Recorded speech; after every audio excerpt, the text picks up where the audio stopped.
तीन भाइयों का बंटवारा। 31 घोड़ा को बिना काटे 3 भाइयों में बांटना। बहुत समय पहले की बात है। आगरा के पास एक संपन्न गांव में सेठ करोड़ीमल नाम के एक बहुत बड़े व्यापारी रहते थे।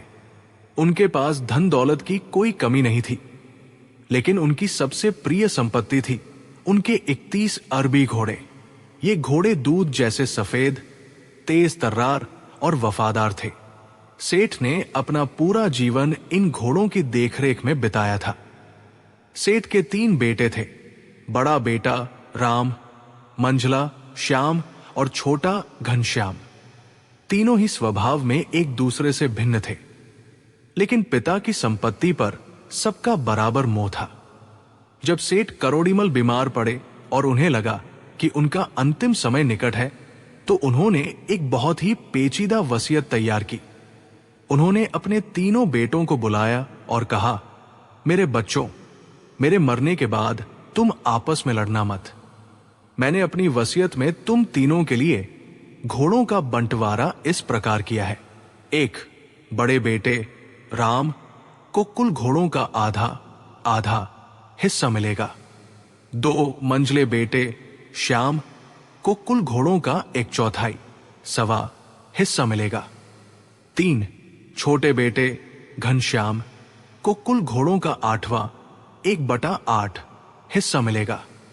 लेकिन एक शर्त याद रखना, किसी भी घोड़े को काटा नहीं जाएगा और न ही किसी को बेचा या मारा जाएगा। बंटवारा बिल्कुल सटीक होना चाहिए। कुछ दिनों बाद सेठ का देहांत हो गया। पिता के अंतिम संस्कार के बाद जब वसीयत पढ़ी गई तो तीनों भाइयों के होश उड़ गए। समस्या बहुत बड़ी थी। घोड़ों की कुल संख्या थी 31। अब भाइयों ने हिसाब लगाना शुरू किया। राम का हिस्सा आधा 31 का आधा होता है 15.5 15.5। राम चिल्लाया, पिताजी ने कहा था घोड़ा काटना नहीं है, तो क्या मैं आधा घोड़ा छोड़ दूं? नहीं, मुझे तो 16 घोड़े चाहिए। श्याम का हिस्सा सवा 31 का 1/4 होता है 7.75। श्याम ने माथा पकड़ लिया, 7.25 घोड़े? क्या मैं घोड़े के पैर काट कर लूं? ये तो अनर्थ हो जाएगा। घनश्याम का हिस्सा 1/8 x का 8वां हिस्सा होता है 3.75। घनश्याम रोने लगा, मुझे तो 4 घोड़े भी पूरे नहीं मिल रहे। गांव के बड़े बड़े गणितज्ञ और पंडित बुलाए गए। सबने अपनी अपनी स्लेट और खड़ियां उठाई, पहाड़े पढ़े, भाग डिवीजन किया, लेकिन नतीजा शून्य रहा। सब यही कहते, भैया 31 एक अभाज्य संख्या, प्राइम नंबर है, इसे 2, 4 या 8 से बिना काटे बांटा ही नहीं जा सकता। या तो एक घोड़ा मार दो या पिताजी की वसीयत झूठी मान लो। भाइयों में तलवारें खिंच गई। झगड़ा इतना बढ़ा कि बात बादशाह अकबर के दरबार तक पहुंच गई। अकबर ने जब ये समस्या सुनी तो वे भी चकरा गए। उन्होंने मुस्कुराते हुए बीरबल की ओर देखा और कहा, बीरबल, हमने सुना है कि तुम नामुमकिन को मुमकिन बना देते हो। क्या तुम इन 31 घोड़ों को बिना काटे इन 3 भाइयों में बांट सकते हो? बीरबल ने आत्मविश्वास के साथ कहा, जहांपनाह, ये तो बहुत ही सरल है। बस मुझे उन 31 घोड़ों के पास ले चलिए और मुझे अपना एक घोड़ा साथ ले जाने की अनुमति दीजिए। सब हैरान थे कि बीरबल समस्या सुलझाने जा रहे हैं या अपना घोड़ा भी फंसाने। बीरबल उन तीनों भाइयों के पास पहुंचे। 31 घोड़े मैदान में खड़े थे। बीरबल ने अपना खुद का एक घोड़ा भी उन घोड़ों के बीच खड़ा कर दिया। अब कुल घोड़ों की संख्या हो गई 31 + 1 32। बीरबल ने बड़े भाई राम को बुलाया और कहा, राम, तुम्हारे पिता की वसीयत के अनुसार तुम्हें कुल घोड़ों का आधा आधा चाहिए था ना? राम ने कहा, हां हुजूर। बीरबल ने कहा, अब यहां 32 घोड़े हैं। 32 का आधा कितना होता है? राम की आंखें चमक उठीं। उसने कहा, 16। बीरबल ने कहा, जाओ अपने 16 घोड़े ले लो। पुराने हिसाब से राम को 15.5 मिलने थे। अब उसे आधा घोड़ा ज्यादा मिल गया। फिर बीरबल ने मंझले भाई श्याम को बुलाया। श्याम, तुम्हें वसीयत के हिसाब से 1/4 सवा हिस्सा मिलना था। अब बताओ 32 का 1/4 कितना होता है? श्याम खुश होकर बोला, 8। बीरबल ने कहा, तुम अपने 8 घोड़े ले जाओ। पुराने हिसाब से उसे 7.75 मिलने थे। उसे भी फायदा हुआ। अंत में छोटे भाई घनश्याम की बारी आई। घनश्याम, तुम्हें कुल घोड़ों का 8वां 1/8 हिस्सा मिलना था। बताओ 32 का 8वां हिस्सा कितना होता है? घनश्याम ने नाचते हुए कहा, 4। बीरबल ने उसे 4 घोड़े दे दिए। इसे भी 3.875 की जगह पूरे 4 मिल गए। जब तीनों भाइयों ने अपने अपने घोड़े ले लिए तो बीरबल ने सबको हिसाब जोड़ने को कहा। राम के घोड़े 16, श्याम के घोड़े 8, घनश्याम के घोड़े 4, कुल जोड़ 16 + 8 + 4 28। अचानक सन्नाटा छा गया। घोड़े तो सिर्फ 28 ही बनते, जबकि कुल घोड़े थे 32। 31 सेठ के और 1 बीरबल का। अभी भी 4 घोड़े मैदान में बाकी थे। बीरबल ने मुस्कुराते हुए कहा, ठहरो, अभी वसीयत का एक और हिस्सा बाकी है। सेठ जी ने समाज सेवा और मंदिर के लिए भी कुछ सोचा होगा। बीरबल ने देखा कि 31 में से 28 घोड़े भाइयों के हिस्से में चले गए। बचे हुए 3 घोड़ों में से 2 घोड़े उन्होंने गांव की गौशाला और मंदिर के नाम कर दिए, जैसा कि सेठ की इच्छा के अन्य गुप्त पत्रों में संकेत था। अब बचा एक अंतिम घोड़ा। बीरबल ने उस घोड़े की लगाम पकड़ी और कहा, यह एक घोड़ा मेरा है, जिसे मैंने हिसाब बराबर करने के लिए उधार लिया था। अब चूंकि बंटवारा बिना किसी को काटे और बिना किसी झगड़े के पूरा हो गया है, तो मैं अपना घोड़ा वापस ले जाता हूं। पूरा गांव और बादशाह अकबर दंग रह गए। बीरबल ने न केवल वसीयत की शर्त पूरी की, बल्कि तीनों भाइयों को उनके हिस्से से ज्यादा दिलवाया और खुद का घोड़ा भी सुरक्षित बचा लिया। अकबर ने पूछा, बीरबल, ये गणित कैसे काम कर गया? बीरबल ने बहुत ही मस्तखानी शिक्षाप्रद जवाब दिया, जहां पनाह, अक्सर जिंदगी में हम 31 फीट की समस्या लेकर बैठ जाते हैं, जो किसी भी तर्क से नहीं कटती। ऐसे समय में हमें 32वां घोड़ा यानी सकारात्मक बुद्धि और व्यवहारिकता को बाहर से जोड़ना पड़ता है। जैसे ही हम अपना नजरिया, पर्सपेक्टिव बदलते हैं, उलझन सुलझ जाती है और सबको उनका हिस्सा मिल जाता है। जब तीनों भाई अपने अपने घोड़े लेकर घर जाने लगे तो बीरबल ने उन्हें रोक कर कहा, याद रखना, अगर तुम लड़ते रहते तो तुम्हें सिर्फ आधा कटा हुआ घोड़ा मिलता, जो किसी काम का नहीं होता। लेकिन बुद्धि के प्रभाव से तुम्हें जीता जागता और पूरा घोड़ा मिला है। संपत्ति से बड़ी बुद्धि होती है। भाइयों ने शर्मिंदा होकर बीरबल के पैर छुए और हमेशा मिलजुल कर रहने का वादा किया।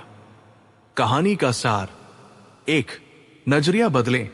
जो समस्या गणित या बल से हल नहीं होती, वो ठंडे दिमाग और नजरिया बदलने से हल हो जाती है।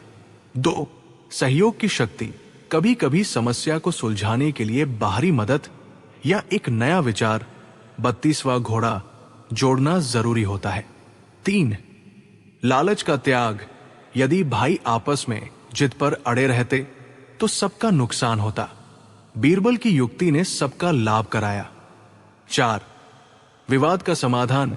हर कठिन परिस्थिति में एक ऐसा मध्य मार्ग होता है। अकबर की वो परीक्षा जब बीरबल हार कर भी जीत गया। मुगल सल्तनत के सुनहरे दौर में शहंशाह जलालुद्दीन मोहम्मद अकबर का दरबार अपनी भव्यता और विद्वानों के लिए मशहूर था। लेकिन उस दरबार की सबसे बड़ी चमक थे बीरबल। बीरबल की हाजिर जवाबी और बुद्धिमानी के किस्से गलियों से लेकर महलों तक मशहूर थे। जहां अकबर को बीरबल पर गर्व था, वही दरबार में कुछ ऐसे भी थे जो बीरबल की ख्याति से जलते थे।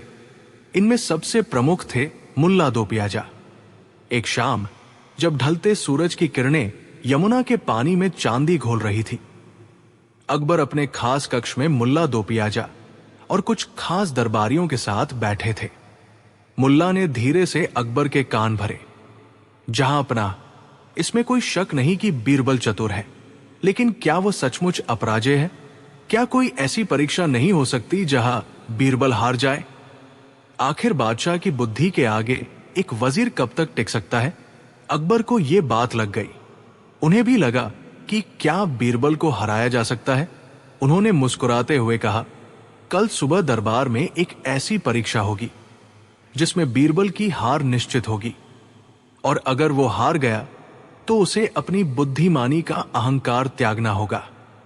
चुनौती की घोषणा। अगले दिन दरबार खचाखच भरा था।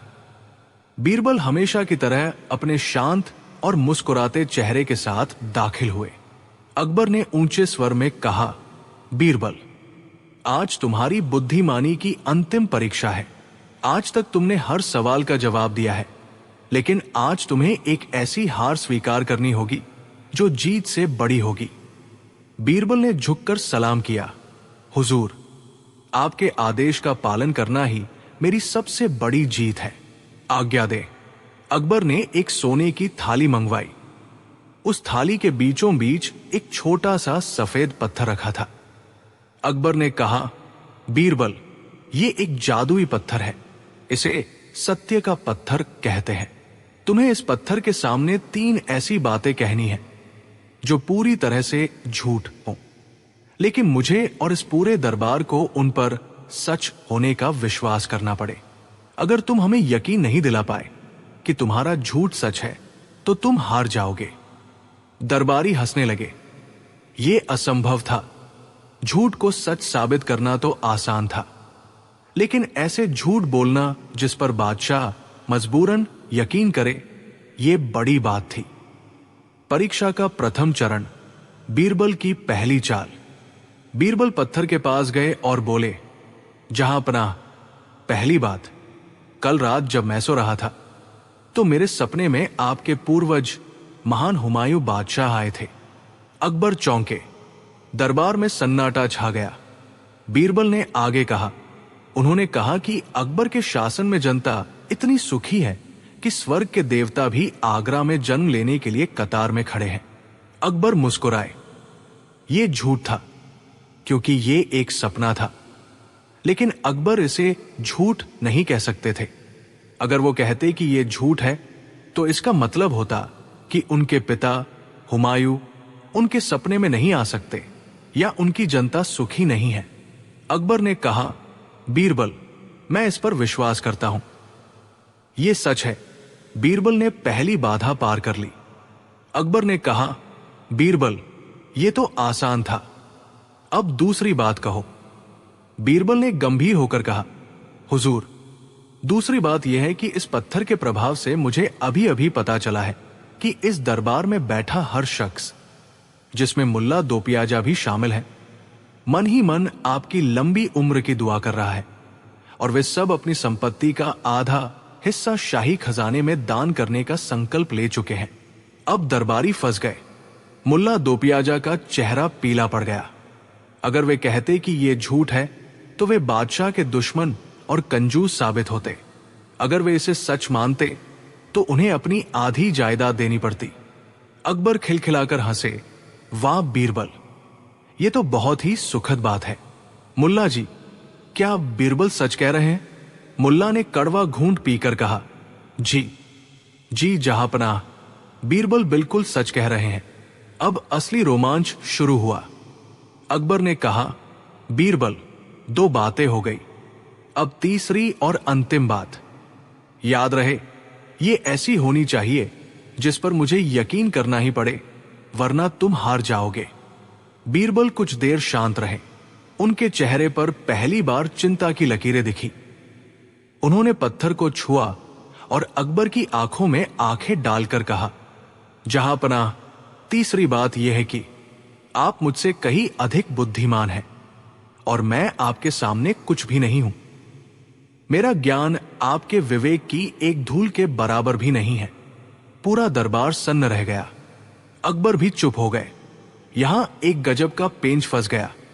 एक, अगर अकबर कहते हैं कि बीरबल सच कह रहा है तो बीरबल की शर्त टूट जाती है, क्योंकि बीरबल को झूठ बोलना था जिसे सच माना जाए। 2, अगर अकबर कहते हैं कि बीरबल झूठ बोल रहा है, तो अकबर को यह स्वीकार करना पड़ता कि बीरबल अकबर से ज्यादा बुद्धिमान है। अकबर एक पहेली में फंस गए। वो अपनी श्रेष्ठता भी सिद्ध करना चाहते थे और बीरबल को हराना भी चाहते थे। अकबर ने चालाकी दिखाई। उन्होंने सोचा, अगर मैं इसे सच मानता हूं तो बीरबल हार जाएगा, क्योंकि वो झूठ नहीं बोल पाया। अकबर बोले, बीरबल, तुमने जो कहा कि मैं तुमसे ज्यादा बुद्धिमान हूं, यह पूरी तरह सच है। मैं इस पर विश्वास करता हूं। इसलिए तुम अपनी शर्त में हार गए, क्योंकि तुम्हें झूठ बोलना था जिस पर मुझे विश्वास हो, लेकिन तुमने तो सच बोल दिया। दरबारियों ने तालियां बजाई। मुल्ला दो पियाजा नाचने लगे। बीरबल हार गया, बीरबल हार गया। बीरबल ने बड़ी विनम्रता से सिर झुकाया और कहा, जी जहां पनाह, मैं हार गया। आपने सही कहा कि आप मुझसे ज्यादा बुद्धिमान हैं। अकबर को लगा कि उन्होंने बीरबल को नीचा दिखा दिया है, लेकिन तभी बीरबल ने एक ऐसी बात कही जिसने सबको हिलाकर रख दिया। बीरबल बोले, हुजूर, मैं अपनी हार स्वीकार करता हूं और सजा के लिए तैयार हूं। लेकिन क्या आप सबने गौर किया? आज की इस हार ने एक बहुत बड़ी जीत दर्ज की है।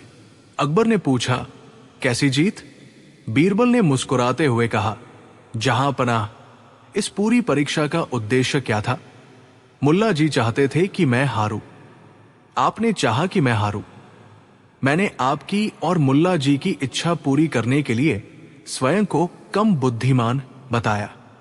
एक वजीर की सबसे बड़ी जीत इसी में है कि उसका राजा खुद को सबसे बुद्धिमान महसूस करे।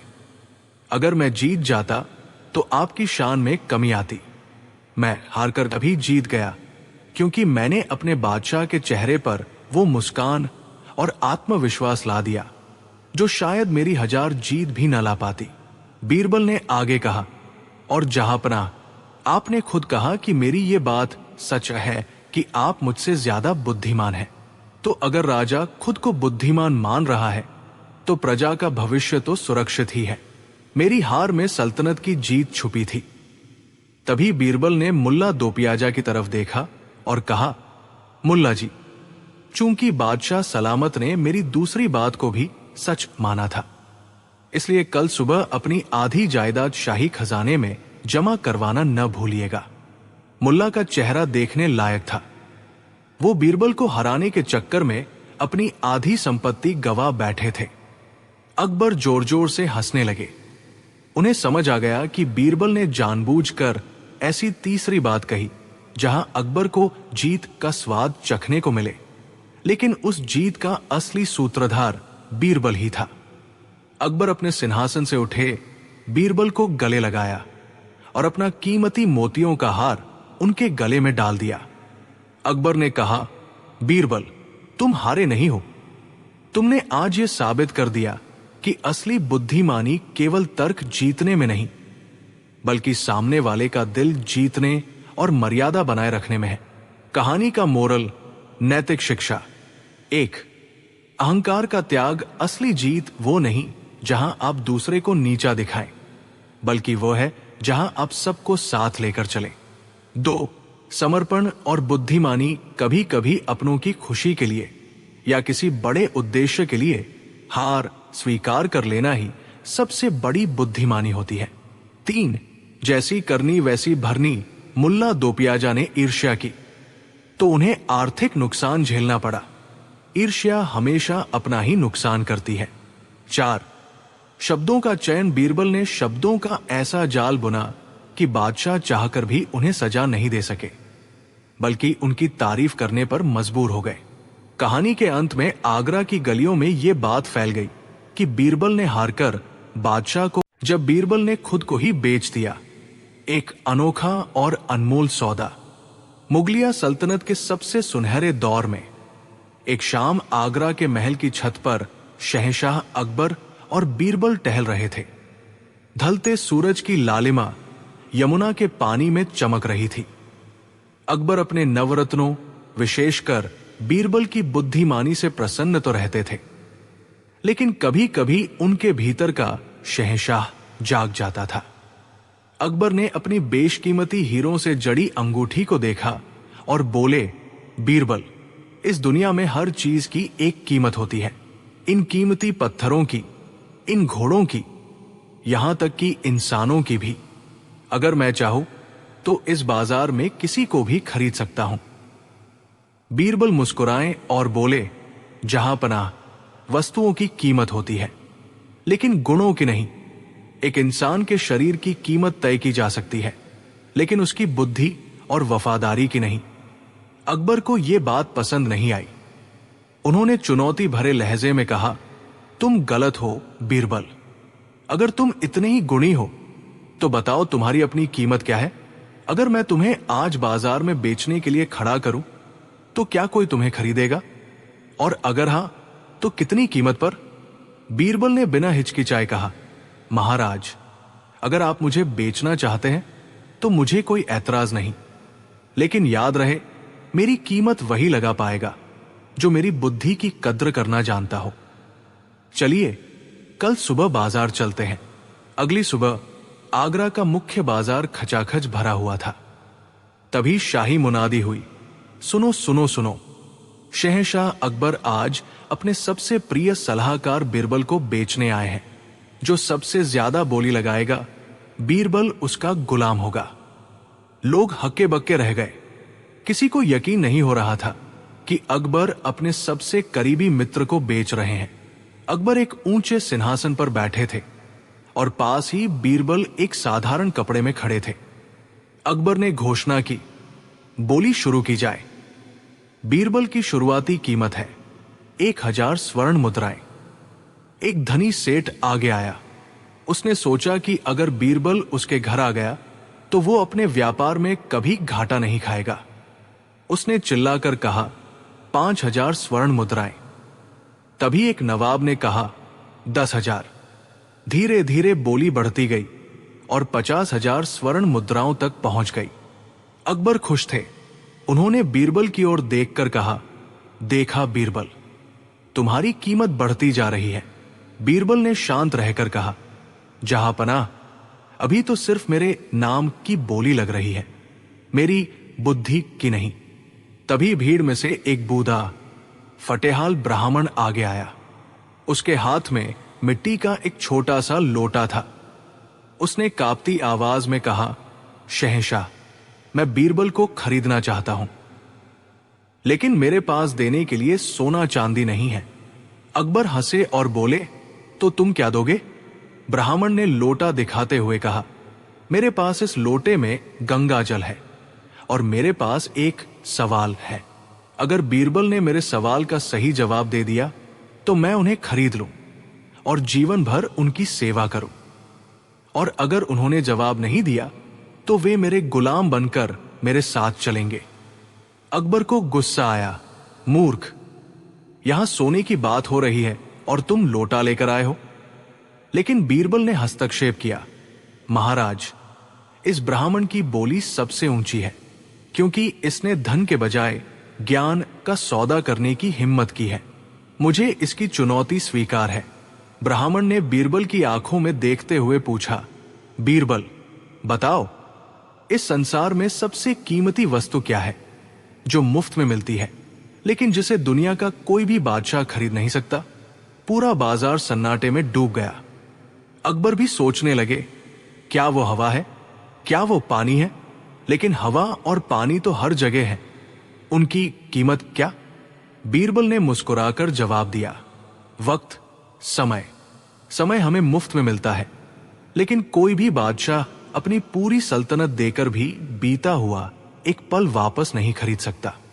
और यही समय है जो आज आपको मुझे बेचने पर मजबूर कर रहा है, और मुझे खुद को बेचने पर। ब्राह्मण की आंखों में आंसू आ गए। उसने लोटा बीरबल के चरणों में रख दिया और कहा, शहंशाह, बीरबल अनमोल है, इनकी कीमत लगाने की गुस्ताखी कोई नहीं कर सकता। ब्राह्मण तो चला गया, लेकिन अकबर अभी भी अपनी जिद पर अड़े थे। उन्होंने कहा, बीरबल, वो तो एक भिखारी था। मैं तुम्हें सच में किसी को बेचना चाहता हूं ताकि तुम्हें पता चले कि गुलामी क्या होती है। बीरबल ने कहा, ठीक है जहांपना, मुझे उस पार के राज्य के राजा राजा प्रताप सिन्हा को बेच दीजिए। मैंने सुना है उन्हें एक ऐसे नौकर की तलाश है जो उनके महल के सबसे मुश्किल काम कर सके। अकबर ने गुस्से में 1,00,000 स्वर्ण मुद्राओं के बदले बीरबल को राजा प्रताप सिन्हा को बेच दिया। बीरबल मुस्कुराते हुए दूसरे राज्य की ओर चल दिए। अकबर को लगा कि अब बीरबल को अपनी गलती का एहसास होगा। राजा प्रताप सिंह बहुत सख्त मिजाज के थे। उन्होंने बीरबल से कहा, मैंने तुम्हें 1,00,000 स्वर्ण मुद्राओं में खरीदा है, अब तुम मेरे गुलाम हो। तुम्हारा पहला काम है, मेरे महल के बगीचे में एक ऐसा कुआं खोदो जिससे पानी नहीं बल्कि दूध निकले। अगर तुम 7 दिनों में यह नहीं कर पाए तो तुम्हें उम्र कैद होगी। बीरबल ने कहा, जो आज्ञा महाराज, लेकिन मुझे इसके लिए आपके राज्य के हर घर से एक बाल्टी सफेद तरल चाहिए ताकि मैं कुएं की नींव रख सकूं। राजा ने आदेश दे दिया। अगले दिन हर घर से लोग बाल्टियां लेकर आए। बीरबल ने चुपके से गांव वालों को समझाया कि वे बाल्टियों में दूध के बजाय चूने का पानी लेकर आए। जब राजा कुआं देखने आए तो वो सफेद तरल से लबालब भरा था। राजा खुश हो गए, लेकिन बीरबल ने कहा, महाराज, ये कुआं तभी दूध देगा जब इसमें रोज सुबह आपके राज्य के सबसे ईमानदार व्यक्ति का पसीना गिरेगा। राजा ने अपने मंत्रियों को भेजा, लेकिन कोई भी खुद को पूरी तरह ईमानदार साबित नहीं कर पाया। राजा उलझ गए। उन्हें समझ आ गया कि बीरबल को गुलाम बनाना मुमकिन नहीं है। उधर आगरा में बीरबल के बिना अकबर का मन नहीं लग रहा था। महल सूना हो गया था।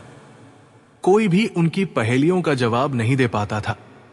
उन्हें अपनी गलती का एहसास हुआ कि उन्होंने अपने सबसे अनमोल रत्न को चंद सिक्कों के लिए बेच दिया। अकबर खुद राजा प्रताप सिंह के राज्य पहुंचे और कहा, मुझे मेरा बीरबल वापस चाहिए। मैं तुम्हें 2,00,000 स्वर्ण मुद्राएं देने को तैयार हूं।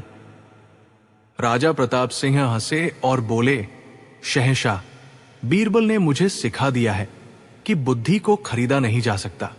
उन्होंने अपनी सेवा से मेरा दिल जीत लिया है। अब वे मेरे गुलाम नहीं, मेरे मित्र हैं, लेकिन वे आपके बिना उदास हैं। इसलिए आप उन्हें ले जा सकते हैं, पर पैसे की बात मत कीजिए। जब बीरबल वापस अकबर के पास आए तो अकबर की आंखों में नमी थी। उन्होंने बीरबल को गले लगा लिया। बीरबल ने अकबर से कहा, जहांपनाह, आपने मुझे 1,00,000 में बेचा था और अब आप मुझे 2,00,000 में वापस मांग रहे थे। लेकिन क्या मेरी कीमत बदल गई? नहीं, मैं वही हूं। कीमत उस व्यक्ति की बदलती है जिसके पास बुद्धि नहीं होती। जिसके पास बुद्धि है वो तो जहां जाता है वहां अपना मूल्य खुद बना लेता है। अकबर मुस्कुराए और बोले, बीरबल, तुमने खुद को बेचकर मुझे यह सिखा दिया कि दुनिया में सबसे कीमती चीज खुद पर विश्वास और अपनी बुद्धि है। तुम वाकई अनमोल हो। एक, बुद्धि ही सबसे बड़ा धन है। संपत्ति छीनी जा सकती है, इंसान को बेचा जा सकता है, लेकिन उसके ज्ञान और विवेक को कोई गुलाम नहीं बना सकता। 2, आत्मसम्मान। यदि आपके पास योग्यता है तो आप कठिन से कठिन परिस्थिति जैसे गुलामी में भी अपना रास्ता बना सकते हैं। 3, अहंकार का पतन। सत्ता और पैसा किसी को मालिक तो बना सकते हैं, लेकिन महान नहीं। महानता केवल गुणों से आती है।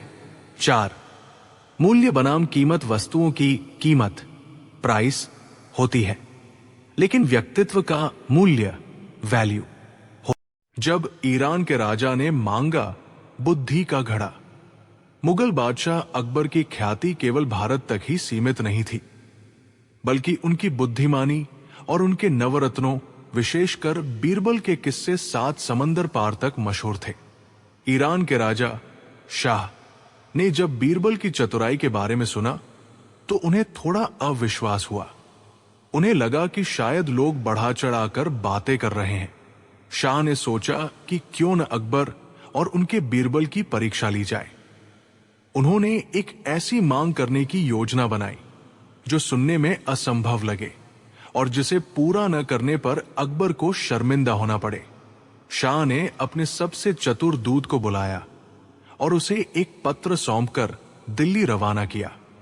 पत्र में बड़े ही अदब के साथ एक अजीबोगरीब मांग लिखी थी।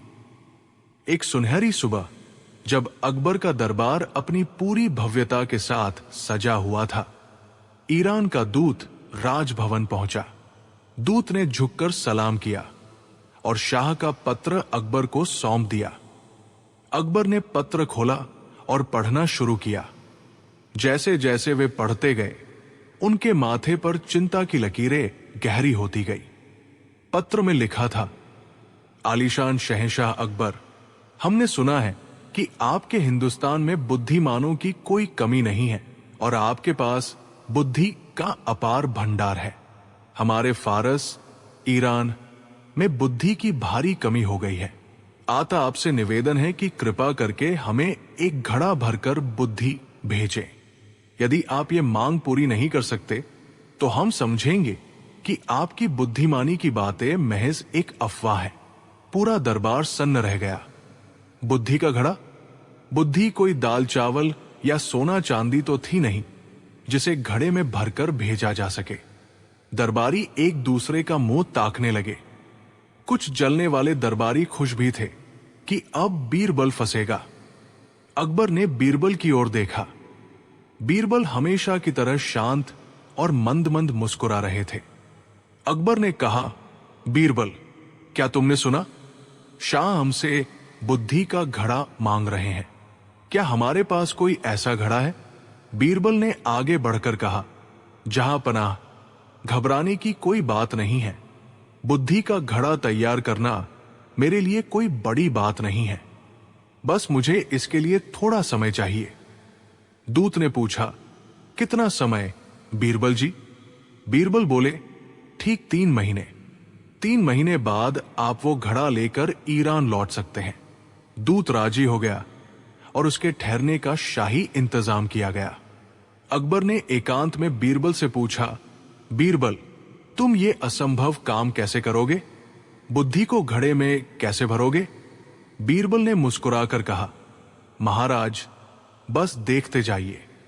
3 महीने बाद बुद्धि का घड़ा ऐसा तैयार होगा कि ईरान के शाह भी दंग रह जाएंगे। अगले ही दिन बीरबल ने शहर के सबसे कुशल माली को बुलाया।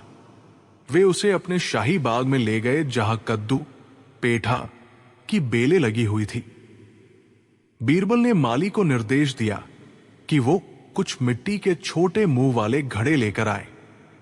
बीरबल ने सावधानी से कद्दू की एक नन्ही सी बेल के फूल को एक घड़े के अंदर डाल दिया। उन्होंने घड़े को इस तरह रखा कि बेल टूटे नहीं। उन्होंने ऐसे ही करीब 10-12 घड़ों के साथ किया। माली हैरान था। हुजूर, आप ये क्या कर रहे हैं? बीरबल ने कहा, दोस्त, हम बुद्धि उगा रहे हैं। बस तुम रोज इन बेलों को खाद और पानी देते रहो और ध्यान रखना कि कोई इन घड़ों को छुए नहीं। धीरे धीरे समय बीतने लगा। घड़े के अंदर कद्दू को बढ़ने के लिए पूरी जगह मिल रही थी। जैसे जैसे कद्दू बढ़ा, उसने घड़े का आकार लेना शुरू कर दिया। चूंकि घड़े का मुंह छोटा था, इसलिए कद्दू अब घड़े से बाहर नहीं निकल सकता था बिना घड़े को तोड़े। 3 महीने पूरे होने को थे। बीरबल बाग में गए और देखा कि कद्दू अब पूरी तरह बढ़कर घड़े के अंदर कस गया है। उसने घड़े के भीतर की पूरी जगह घेर ली थी। बीरबल ने उन बेलों को काट दिया और घड़ों को साफ करवाया।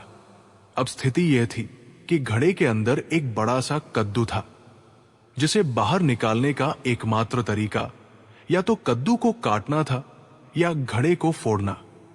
बीरबल दरबार में पहुंचे और दूत से कहा, लीजिए, बुद्धि का घड़ा तैयार है, लेकिन मेरी एक शर्त है। दूत उत्सुकता से बोला, कैसी शर्त? बीरबल ने कहा, शर्त यह है कि घड़े के अंदर की बुद्धि को बिना घड़ा फोड़े और बिना बुद्धि को नुकसान पहुंचाए बाहर निकालना होगा। आपके शाह इतने बुद्धिमान तो होंगे ही कि वे इस बेशकीमती बुद्धि को सुरक्षित निकाल सके। अगर घड़ा फूट गया या बुद्धि कट गई तो हम मानेंगे कि आपके यहां बुद्धि की सचमुच बहुत कमी है। जब बीरबल ने वो घड़ा दूत को सौंपा तो दूत ने उसके अंदर झांका। उसे एक विशाल कद्दू जैसा फल दिखा जो घड़े के आकार में पूरी तरह ढला हुआ था। वो समझ गया कि बीरबल ने उसे अपनी ही चाल में फंसा लिया है। दूत घड़ा लेकर ईरान पहुंचा। ईरान के शाह ने जब घड़ा देखा तो वे हक्के बक्के रह गए। उन्होंने बहुत कोशिश की कि अंदर की चीज को बिना घड़ा तोड़े बाहर निकालें, लेकिन ये नामुमकिन था। शाह ने पत्र पढ़ा जो बीरबल ने साथ भेजा था। पत्र में लिखा था, आदरणीय शाह, ये बुद्धि का वो प्रकार है जिसे केवल बुद्धिमान ही इस्तेमाल कर सकते हैं। इसे घड़े से बिना नुकसान पहुंचाए बाहर निकालना ही असली बुद्धिमानी की परीक्षा है। यदि आप इसे निकाल ले तो हम और भी घड़े भेज देंगे। शाह खिलखिलाकर हंस पड़े। उन्होंने स्वीकार किया कि बीरबल की बुद्धिमानी का कोई सानी नहीं है। उन्होंने दूत के हाथ कीमती तोहफे और एक प्रशंसा पत्र अकबर के लिए भेजा। जब दूत वापस आया और शाह का संदेश सुनाया तो अकबर का सीना गर्व से चौड़ा हो गया। उन्होंने बीरबल को गले लगा लिया और पूछा, बीरबल, तुमने आखिर उन्हें क्या भेजा था? बीरबल ने एक वैसा ही घड़ा अकबर के सामने रखा और कहा, महाराज, वो सिर्फ एक कद्दू था। लेकिन उस कद्दू ने ईरान के शाह को यह बता दिया कि बुद्धि कोई वस्तु नहीं है, बल्कि वो समस्या के समाधान का तरीका है। जो लोग असंभव मांग करते हैं उन्हें जवाब भी असंभव तरीके से ही देना पड़ता है। अकबर ने बीरबल को 1000 स्वर्ण मुद्राएं और एक जागीर इनाम में दी। कहानी का सार: 1. जैसी करनी वैसी भरनी। यदि कोई आपको मूर्ख बनाने की कोशिश करे तो अपनी बुद्धि का उपयोग कर उसे उसी की भाषा में उत्तर देना चाहिए। 2. बुद्धि का कोई आकार नहीं होता। बुद्धि को किसी बर्तन में बंद नहीं किया जा सकता, लेकिन बुद्धिमानी से किसी भी बर्तन समस्या का हल निकाला जा सकता है। 3. धैर्य और रचनात्मकता कठिन से कठिन समस्या का समाधान जब बीरबल ने मूर्ख पंडित को ज्ञान बेचने पर मजबूर कर दिया। मुगल बादशाह अकबर का दरबार अपनी भव्यता और विद्वानों की उपस्थिति के लिए पूरी दुनिया में प्रसिद्ध था। एक दिन दोपहर के समय जब दरबार की कार्यवाही चल रही थी, एक भारी भरकम कदकाठी वाला व्यक्ति दरबार में प्रविष्ट हुआ। उसके माथे पर लंबा तिलक था, गले में दर्जनों मालाएं थी और हाथ में एक भारी पोथी किताब थी। उसने अपना परिचय दिया, जहांपनाह, मेरा नाम पंडित गंगाधर शास्त्री है। मैंने 4 वेदों, 18 पुराणों और संसार की हर पोथी का अध्ययन किया है। मेरे पास इतना ज्ञान है कि मैं उसे बांटने निकलूं तो पूरी दुनिया के मस्तिष्क भर जाए, फिर भी मेरा ज्ञान कम न होगा। अकबर प्रभावित हुए, लेकिन बीरबल शांत रहे। बीरबल जानते थे कि सच्चा ज्ञानी कभी अपने ज्ञान का ढिंढोरा नहीं पीटता। पंडित ने आगे बढ़कर चुनौती दी, बादशाह सलामत, मैंने सुना है आपके दरबार में बीरबल नाम का एक व्यक्ति खुद को बहुत बुद्धिमान समझता है। मैं उसे शास्त्रार्थ, वाद विवाद की चुनौती देता हूं। अकबर ने बीरबल की ओर देखा। बीरबल मुस्कुराए और बोले, पंडित जी, शास्त्रार्थ तो विद्वानों के बीच होता है, मैं तो बस एक मामूली सेवक हूं।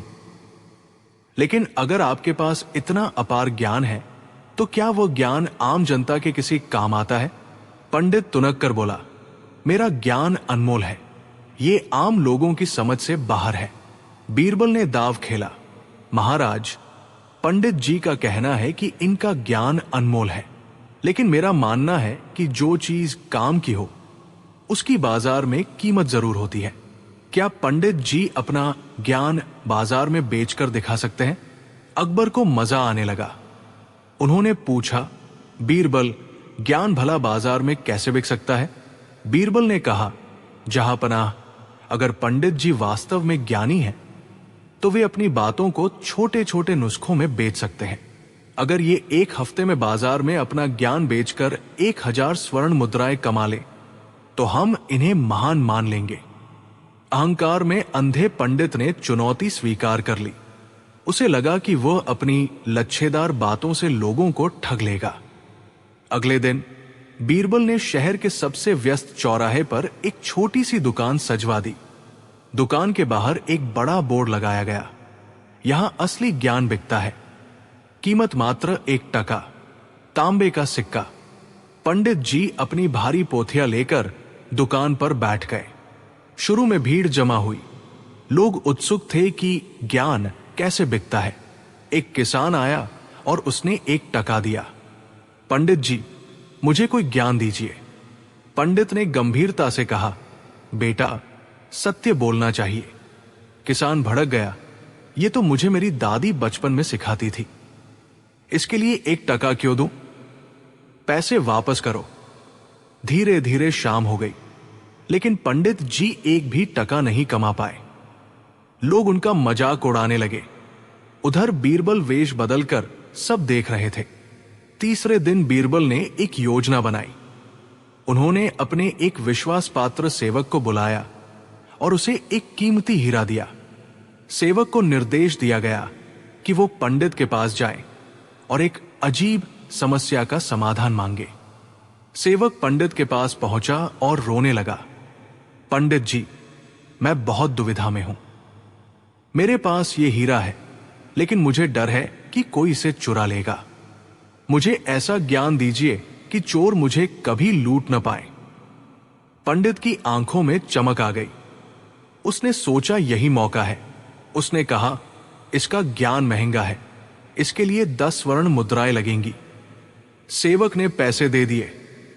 पंडित ने कान में कहा, जब भी सो एक आंख खुली रखो। सेवक बाहर आया और शोर मचाने लगा, पंडित जी ने मुझे ठग लिया। कोई इंसान एक आंख खुली रखकर कैसे सो सकता है? यह ज्ञान नहीं, मूर्खता है। भीड़ जमा हो गई। लोग पंडित को पत्थर मारने को तैयार हो गए। पंडित डर गया। तभी बीरबल वहां साधारण वेश में पहुंचे और पंडित को भीड़ से बचाया। बीरबल ने पंडित से कहा, पंडित जी, आप किताबी ज्ञान बेच रहे हैं जो लोगों की व्यावहारिक जिंदगी में काम नहीं आ रहा। लोग ज्ञान तभी खरीदते हैं जब वो उनकी समस्या का हल करे। चलिए, मैं आपको बताता हूं कि ज्ञान कैसे बिकता है। बीरबल ने दुकान की कमान संभाली। उन्होंने बोर्ड बदल दिया। मुसीबत से बचने का अचूक रास्ता, कीमत 10 स्वर्ण मुद्राएं। एक सेठ आया जो अपने बेटे की बुरी आदतों से परेशान था। बीरबल ने उससे 10 मुद्राएं ली और एक कागज पर लिख कर दिया, जब भी गुस्सा आए, जवाब देने से पहले 100 तक गिनती गिनो। सेठ को यह बात बहुत तर्कसंगत लगी, क्योंकि उसने सुना था कि क्रोध ही विनाश का कारण है। उसने खुशी खुशी पैसे दिए। अगला ग्राहक एक चोर आया जो चोरी छोड़ना चाहता था। बीरबल ने उससे पैसे लिए और कहा, कल की चिंता मत कर, सिर्फ आज का पाप छोड़ दे। देखते ही देखते बीरबल ने कुछ ही घंटों में 500 स्वर्ण मुद्राएं जमा कर ली। पंडित हक्का बक्का रह गया। बीरबल ने पंडित की ओर देखा और कहा, पंडित जी, आपने पढ़ा तो बहुत है, लेकिन समझा कुछ नहीं। ज्ञान वो नहीं जो किताबों में बंद रहे, ज्ञान वह है जो जीवन को सरल बनाए। आप अपने ज्ञान का अहंकार कर रहे थे, जबकि आपके पास व्यावहारिक बुद्धि, कॉमन सेंस का अभाव था। पंडित को अपनी गलती का एहसास हुआ। उसने बीरबल के पैर पकड़ लिए, लेकिन बीरबल अभी रुकने वाले नहीं थे। उन्होंने पंडित को मजबूर किया कि वो अगले 2 दिन खुद व्यावहारिक ज्ञान बेचे।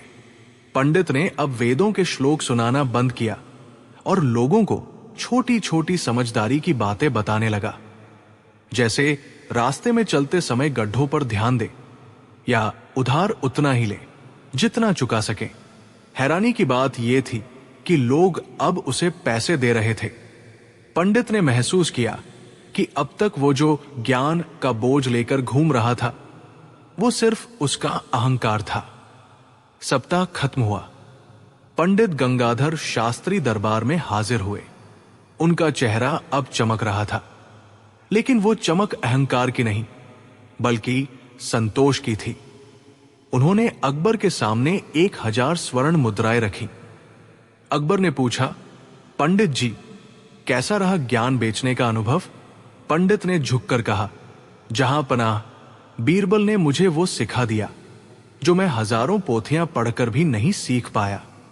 मैंने जाना कि मूर्ख वो नहीं जो पढ़ा लिखा न हो, मूर्ख वो है जिसके पास ज्ञान तो है पर विवेक नहीं। बीरबल मुस्कुराए और बोले, महाराज, पंडित जी अब वास्तव में ज्ञानी हो गए हैं, क्योंकि इन्होंने अपने अहंकार को बेच दिया है। अकबर बहुत प्रसन्न हुए। उन्होंने पंडित को पुरस्कार दिया और बीरबल की चतुराई की एक बार फिर सराहना की। कहानी का सार: 1. व्यवहारिकता ही श्रेष्ठता है। केवल किताबी ज्ञान इंसान को बुद्धिमान नहीं बनाता जब तक उसे जीवन में उतारने की समझ न हो। 2. अहंकार का त्याग, ज्ञान का अहंकार करना अज्ञानता की सबसे बड़ी निशानी है। 3. मूल्य और उपयोगिता, समाज उसी चीज को महत्व देता है जो उसके काम आती है। 4. बीरबल की चतुराई समस्या को